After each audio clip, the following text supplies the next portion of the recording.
नमस्कार दोस्तों, आपका हार्दिक स्वागत है आपके अपने YouTube चैनल इन्फिनिटी मैथ में। तो दोस्तों 525 की एक क्वेश्चन सीरीज हमने ले रखी है, जिसमें हमने लीनियर इक्वेशन से संबंधित 25 क्वेश्चन आपको करवाने हैं हमको, और जिसमें से मैंने आपको पिछले लेक्चर में 6 क्वेश्चन करवा दिए थे और 7वां क्वेश्चन मैं अब आपको आज करवाऊंगा। और अगर आप हमारे चैनल पर नए हैं तो प्लीज चैनल को सब्सक्राइब कीजिए। तो चलिए चलते हैं। देखिए क्वेश्चन नंबर 7। ये जो दोनों क्वेश्चन है वो एस से रिलेटेड हैं, और एस से रिलेटेड क्वेश्चन होते हैं वो लीनियर इक्वेशन से ही सॉल्व होते हैं। ठीक है, तो कंपटीशन एग्जाम में ये क्वेश्चन पूछ जाते हैं, आपको मैं इनका सोल्यूशन बता दूं। पहला क्वेश्चन देखिए, ये 5 वर्ष बाद जो जेकब है उसकी आयु उसके पुत्र की आयु से 3 गुनी है, और 5 वर्ष पूर्व जेकब की आयु उसके पुत्र की आयु से 7 गुनी है। तो उनकी वर्तमान आयु क्या होगी, यानी जेकब की और उसके पुत्र की वर्तमान आयु क्या होगी। तो यहाँ पर 2 स्टेटमेंट है। मैंने आपको बताया था कि अगर 2 स्टेटमेंट है तो 2 लीनियर इक्वेशन बनेगी, यानी पेयर बनेगा। और इसका पेयर कैसे बनेगा आपको बता दूं मैं। तो पहला देखिए आप कि जेकब की जो आयु है उसको x मान लीजिए। तो जेकब की आयु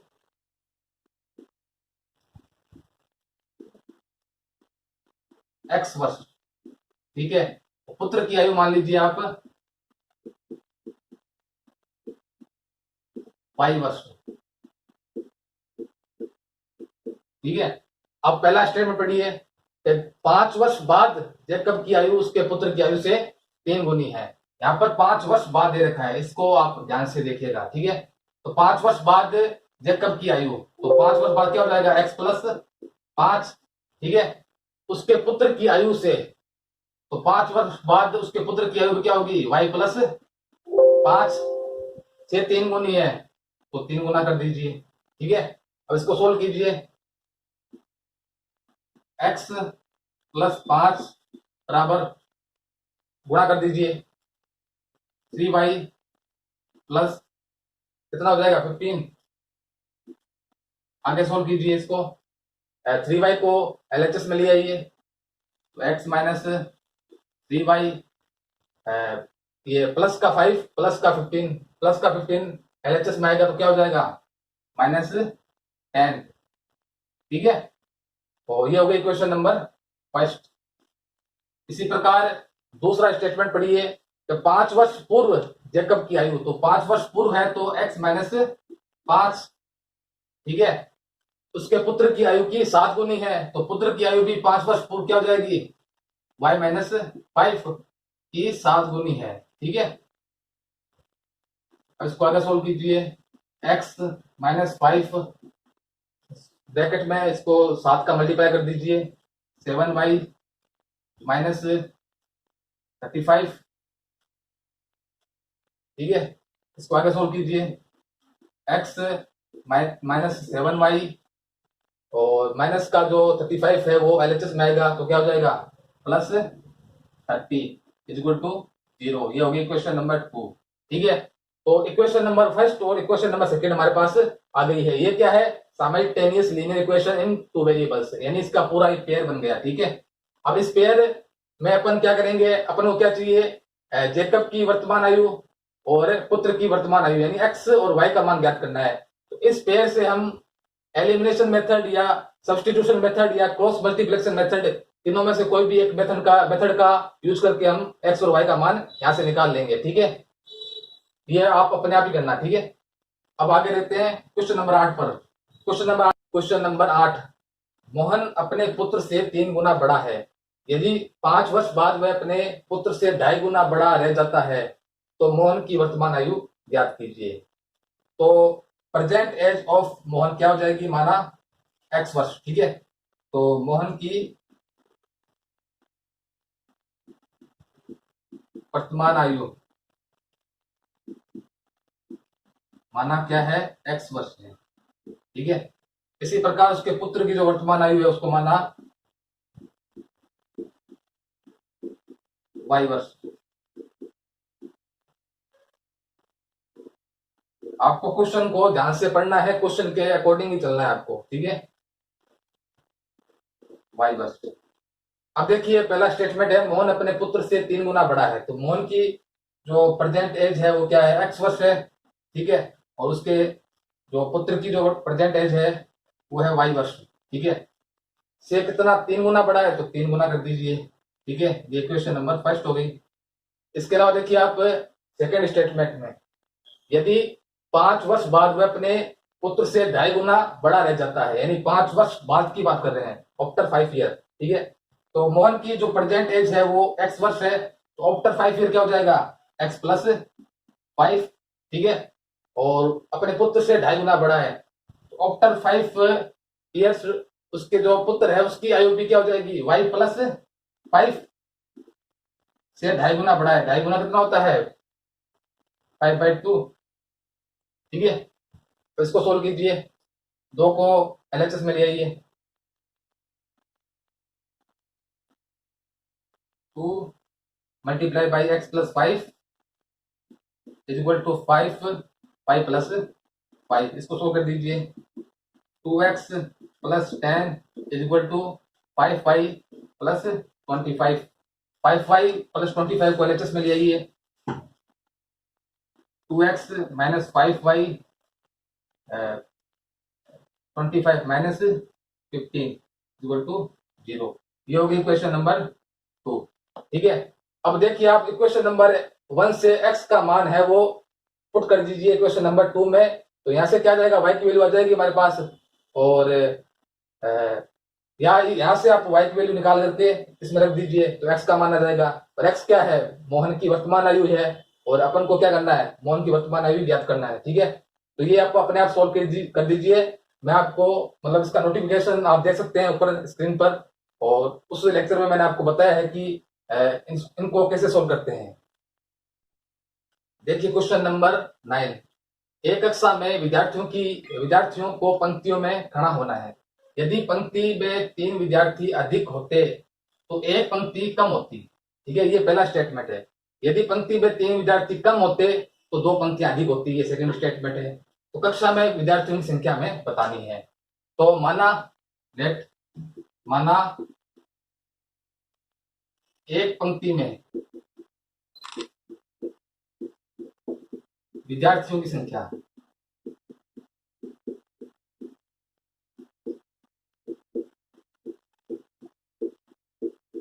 x नंबर, ठीक है। एक पंक्ति में विद्यार्थियों की संख्या x नंबर है। माना कुल पंक्तियों की संख्या, टोटल नंबर ऑफ लाइंस क्या है,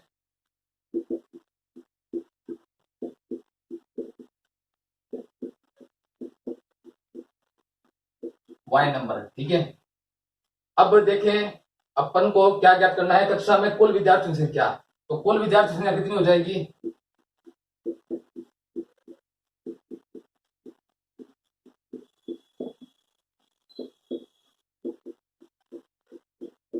देखो एक पंक्ति में विद्यार्थी संख्या है x, टोटल पंक्तियां हैं y, तो कुल विद्यार्थी कितने हो जाएंगे, x गुणा y, x गुणा y हो जाएंगे, ठीक है।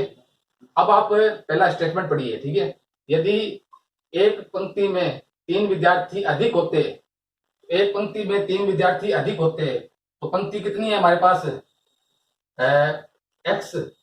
x क्या है, विद्यार्थी संख्या एक पंक्ति में, और कुल पंक्तियां हैं y। तो एक पंक्ति में अगर क्या है 3 विद्यार्थी अधिक होते तो x प्लस 3 हो जाएगा, ठीक है। ये x प्लस 3, और 2 पंक्तियां कितनी होती, एक कम होती, तो एक कम होती, इन दोनों का गुणा होगा, ये क्या हो जाएगा, किसके बराबर हो जाएगा, एक्स वाई की, ठीक है। अब इसको सोल्व कीजिए, X Y minus X plus 3y minus 3 is equal to X Y.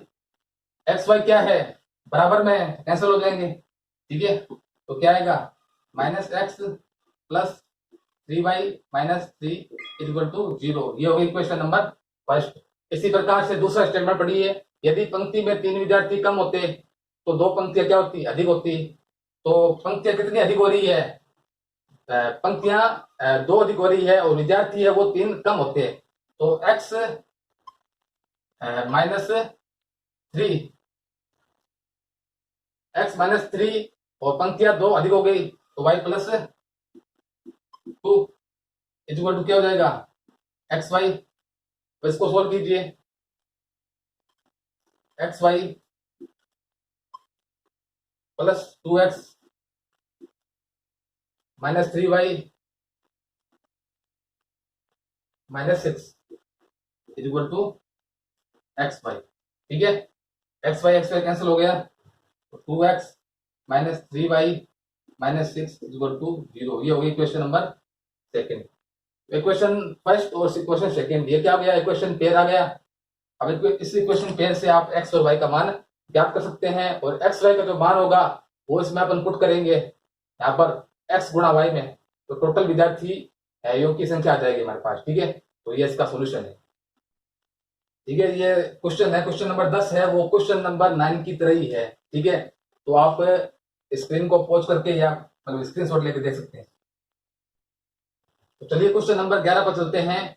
यदि 20 पैसे व 25 पैसे के कुल सिक्के 50 हैं और कुल राशि 11.25 रुपए हो, तो 20 पैसे के सिक्के कितने होंगे। ठीक है, तो मान लीजिए कि 20 पैसे के सिक्कों की संख्या है वो x है, तो 20 पैसे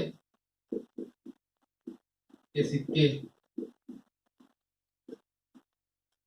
मान लो x नंबर है। ठीक है, और मान लो 25 पैसे के जो सिक्के हैं वो y नंबर है, वो y नंबर है। ठीक है, तो कुल कितने सिक्के हमारे पास 50 है।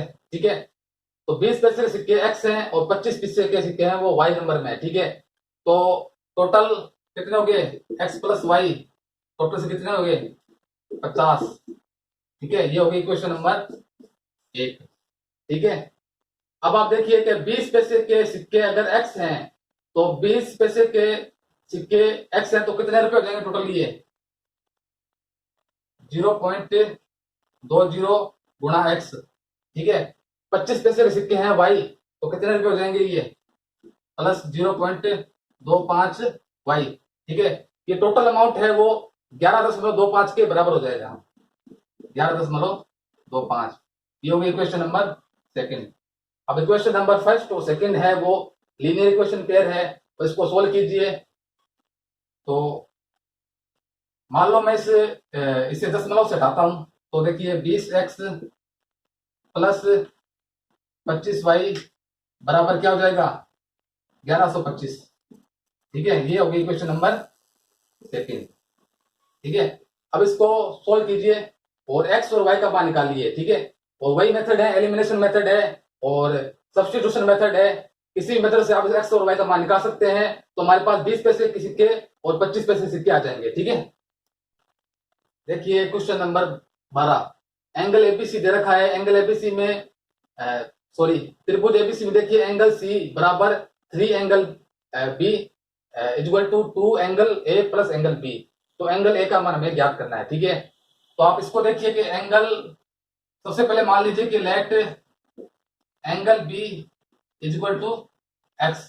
ठीक है, अब देखिए एंगल सी इक्वल टू क्या है 3 एंगल बी। ठीक है, एंगल बी को हमने माना है एक्स, तो एंगल सी क्या हो जाएगा, angle C equal to 3x। अब देखिए एंगल सी इक्वल टू क्या हो जाएगा 2 angle A plus angle B. ठीक है, angle C equal to 2 angle A plus angle B. ठीक है, अब इसमें देखिए एंगल सी का मान हमारे पास क्या है 3x है,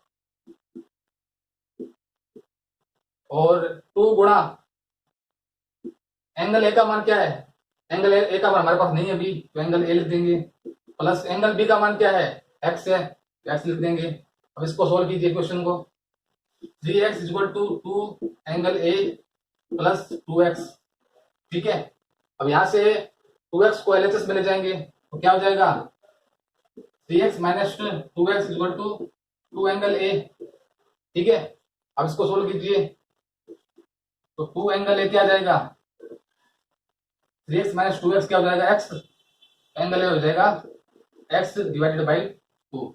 ठीक है, तो एंगल ए का मान क्या आ गया x बाई 2, और एंगल सी का मान 3x और एंगल बी का x हो जाएगा। ठीक है, अब हम जानते हैं कि angle A plus angle B और एंगल सी ट्रायंगल में क्या होता है, angle A plus angle B angle C क्या होता है, इक्वल टू 180 डिग्री। ठीक है, अब इसमें क्या है कि एंगल ए का मान और बी का मान और सी का मान अपन यहां से रख देंगे। क्या जाएगा, एंगल ए का मान x/2, एंगल बी का मान x, एंगल सी का मान 3x इक्वल टू 180 डिग्री। ठीक है, अब तीनों को इसमें क्या एलसीएम लेना पड़ेगा पहले, तो एलसीएम ले लेंगे, x plus 2x plus 6x divided by 2 equal to 180 degree. अब इसको सोल्व कीजिए, x plus 2x plus 6x क्या हो जाएंगे 9x इक्वल टू 2 को आर एक्स में ले जाएंगे 360 डिग्री। तो x का मान क्या जाएगा 360 degree divided by 9 equal to 40 degree. ठीक है, तो x का मान क्या गया 40 डिग्री। हमको चाहिए एंगल ए का मान, तो एंगल ए क्या हमारे पास, एंगल ए इक्वल टू क्या दे रखा है x/2, तो 40 डिवाइडेड बाई 2 20 डिग्री। ठीक है, तो एंगल ए का मान क्या गया 20 डिग्री। इसी प्रकार अगर पूछ ले कि एंगल बी का मान क्या होगा, तो एंगल बी का मान क्या हमारे पास, माना हमने x माना था, तो 40 डिग्री हो जाएगा, एंगल बी क्या हो जाएगा 40 डिग्री। इसी प्रकार एंगल सी पूछ ले, तो एंगल सी हमारे पास क्या आया था 3x, x का मान हमारे पास है ही 40 डिग्री, तो एंगल सी क्या हो जाएगा 3 मल्टीप्लाई बाई 40 इक्वल टू क्या हो जाएगा 120 डिग्री। ठीक है, यहाँ पर देखो angle A 20 degree, B 40 degree और सी 120 डिग्री, तीनों का योग क्या आ रहा है 180 डिग्री। ठीक है, ठीक है दोस्तों, फिर आज का लेक्चर यहीं समाप्त करते हैं और इसके जो नेक्स्ट क्वेश्चन है, आगे वाले क्वेश्चन है वो हम नेक्स्ट लेक्चर में डिस्कस करेंगे।